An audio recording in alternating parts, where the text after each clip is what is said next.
Colonel Neil Kirby's P-47 Thunderbolt sliced through the thin tropical air at 28,000 feet, the massive radial engine rumbling as he scanned the sky below. His 3 wingmen maintained loose formation behind him, their reconnaissance mission to Wewak complete, fuel gauges already dropping into the yellow. Then Kirby spotted movement, 5 miles below.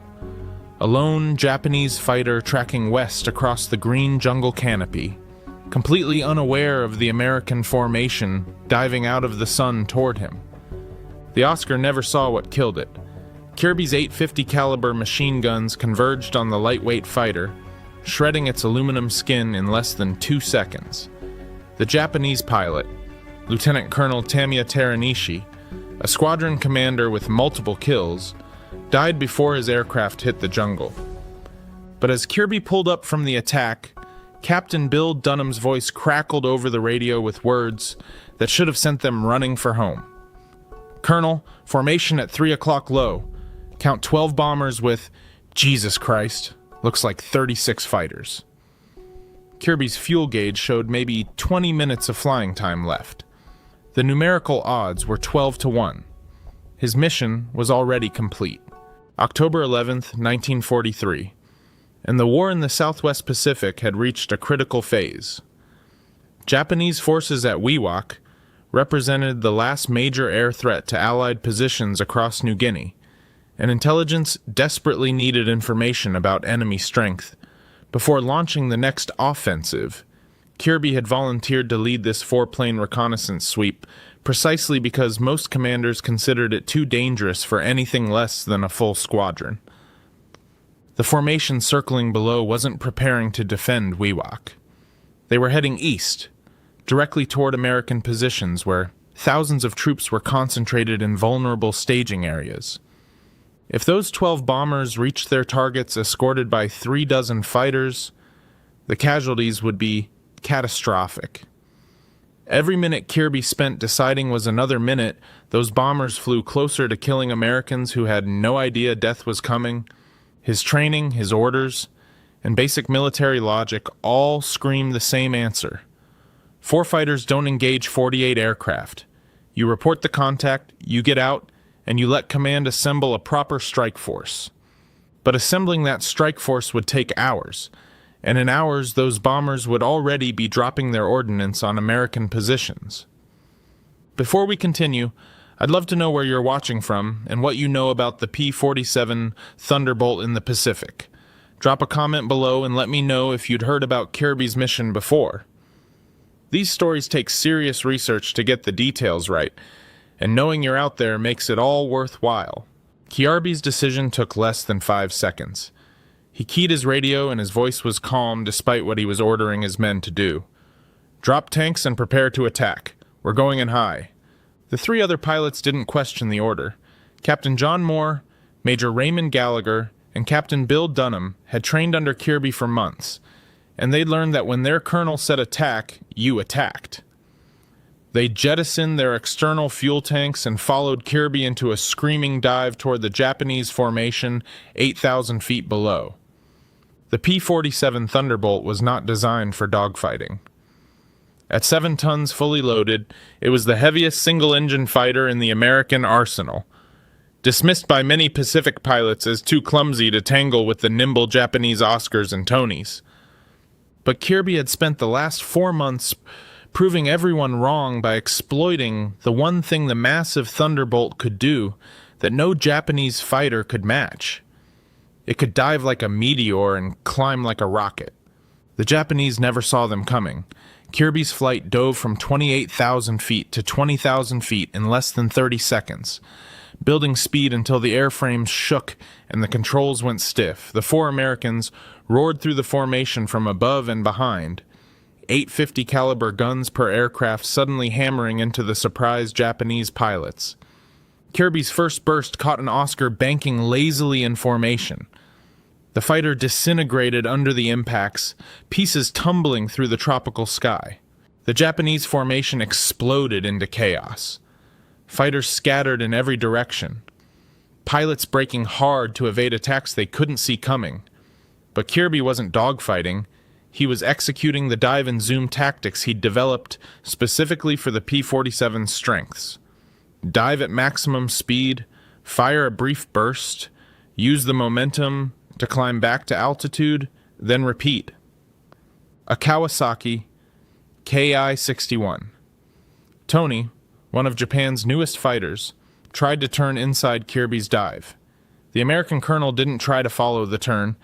He simply adjusted his dive angle slightly, let the Tony slide into his gun sight, and fired. The Japanese fighter's wing folded upward under the .50 caliber onslaught, and the aircraft tumbled out of control. That was 3 kills in less than 2 minutes. Then Kirby saw something that made his blood run cold. Major Gallagher's P-47 was corkscrewing desperately as 2 Japanese fighters closed on his tail. Their cannon fire walking toward his aircraft, Gallagher was fighting his controls, trying to shake them, but the Oscars were staying glued to him. In seconds, they'd have him. Kirby's Thunderbolt was 5,000 feet above the Dogfight, climbing back to altitude. Basic tactics said to keep your altitude advantage, to never sacrifice your energy state to save one pilot.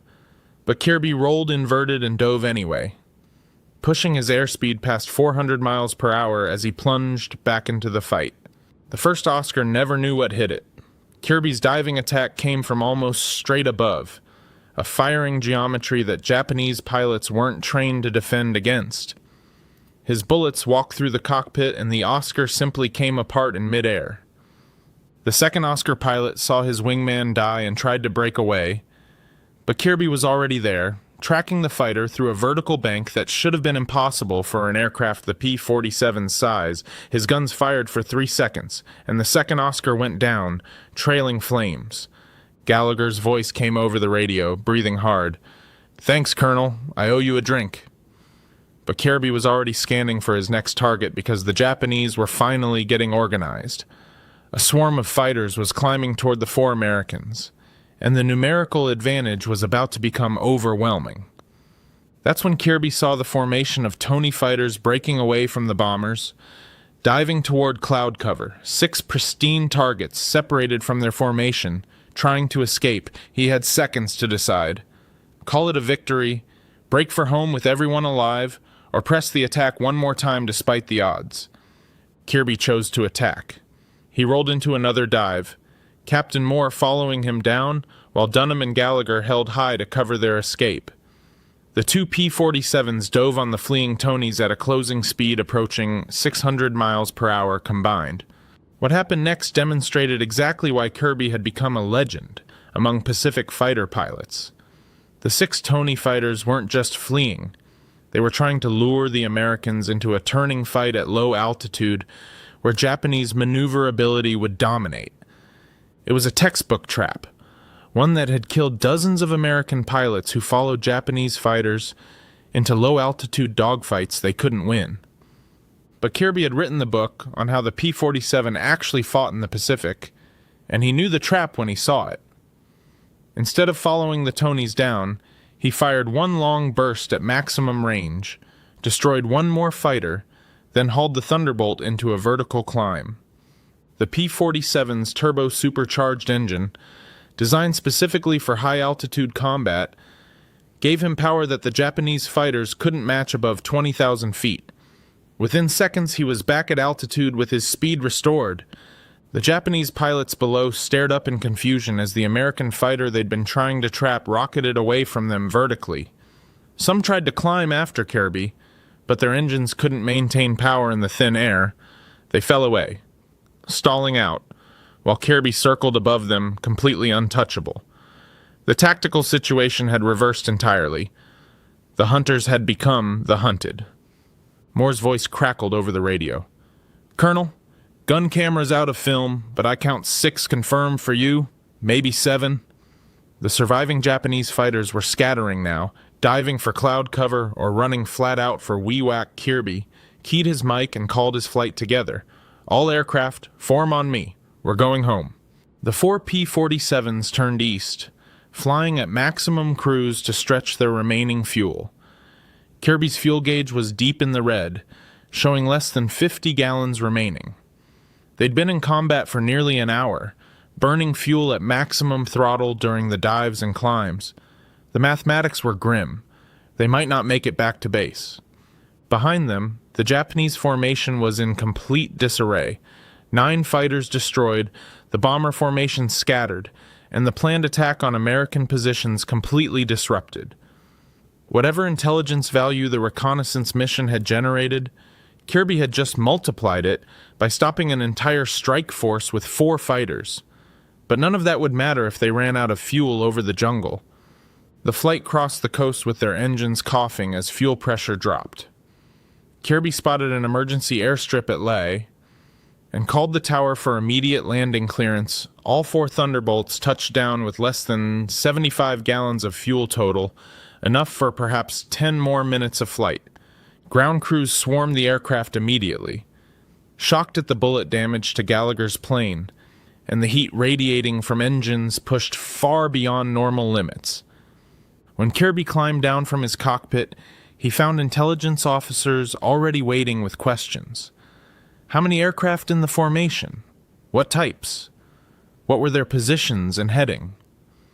Kirby gave them precise answers for everything, then mentioned almost casually that they'd engaged the formation and destroyed 9 Japanese fighters. The intelligence officers stared at him. 9 fighters destroyed by 4 P-47s? That seemed impossible. The gun camera footage erased all doubt. When technicians developed the film from Kirby's cameras that evening, the images showed destruction on a scale rarely seen from a single pilot. 6 Japanese fighters positively identified going down, 4 Nakajima Ki-43 Oscars, and 2 Kawasaki Ki-61 Tonys. The film ran out before capturing a possible 7th kill, but what the cameras did record was indisputable. General George Kenney, commanding 5th Air Force in the Pacific, viewed the footage personally and immediately recognized its significance. This wasn't just an impressive combat victory, it was proof that American tactics could overcome Japanese numerical superiority when executed perfectly. Kenney had been fighting the perception that P-47s were unsuitable for Pacific combat, and Kirby had just shattered that myth in the most dramatic way possible. Within hours, Kenney was drafting a recommendation for the Medal of Honor. The citation would read, "For conspicuous gallantry and intrepidity above and beyond the call of duty in action with the enemy." But even that formal language couldn't capture what Kirby had actually done. He'd attacked 48 aircraft with 4, destroyed 6 personally, saved a wingman's life, disrupted an entire bomber strike, and brought all his pilots home alive. Captain Moore's gun cameras confirmed three additional kills by the other pilots. 1 each for Dunham and Moore, who'd shot Japanese fighters off Kirby's tail during the fight. Total score, 9 Japanese fighters destroyed without a single American aircraft lost. It was the highest single mission score for the Army Air Forces in the Pacific Theater at that time. General Douglas MacArthur personally presented the Medal of Honor to Kirby in January 1944 at a ceremony in Brisbane, Australia. The newly promoted full colonel stood at attention as MacArthur read the citation, but those who knew Kirby said he seemed uncomfortable with the attention. He'd done what needed doing, saved American lives, and killed the enemy.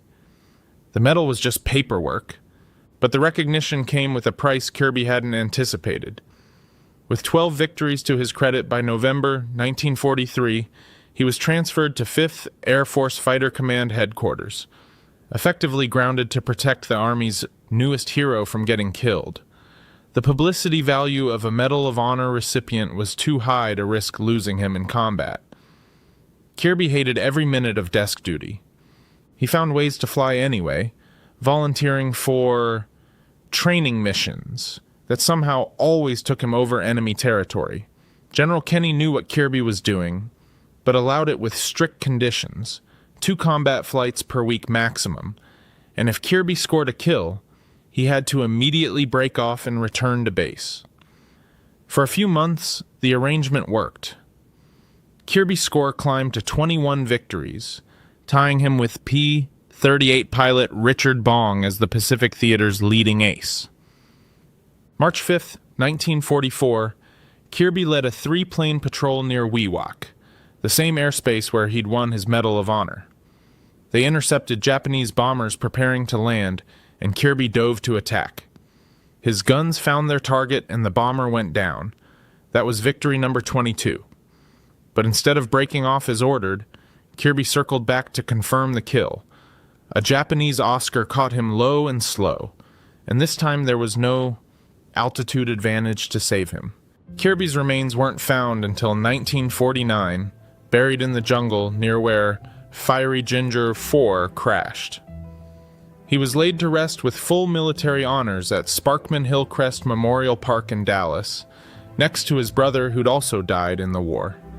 He left behind his wife Virginia and 3 young sons. But the tactical innovations Kirby developed lived on.